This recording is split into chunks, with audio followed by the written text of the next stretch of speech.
છોટાઉદેપુરમાં સતત બીજા દિવસે ડાયવર્ઝન ધોવાયું, જ્યાં શિહોદ ભારજ નદી પરનું ડાયવર્ઝન ધોવાયું છે। ગઈકાલે ડાયવર્ઝન ધોવાયા બાદ કરાયું હતું પુરાણ। આજે વહેલી સવારે ફરીથી વરસાદ વરસતા ફરીથી આ ડાયવર્ઝન ધોવાઈ ગયું। ડાયવર્ઝન ધોવાતા વાહન ચાલકો માટે રસ્તો બંધ કરી દેવાયો અને રસ્તો બંધ કરાતા વાહન ચાલકોને 40 કિલોમીટરનો ફેરો પડી રહ્યો છે।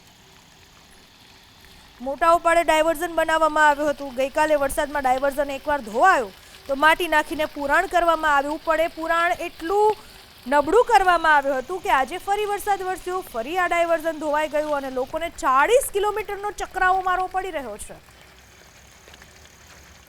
મોટા ઉપાડે ડાયવર્ઝન બનાવવામાં આવ્યું હતું। ગઈકાલે વરસાદમાં ડાયવર્ઝન એકવાર ધોવાયું તો માટી નાખીને પુરાણ કરવામાં આવ્યું, પણ પુરાણ એટલું નબળું કરવામાં આવ્યું હતું કે આજે ફરી વરસાદ વરસ્યો, ફરી આ ડાયવર્ઝન ધોવાઈ ગયું અને લોકોને 40 કિલોમીટરનો ચક્રાવો મારવો પડી રહ્યો છે।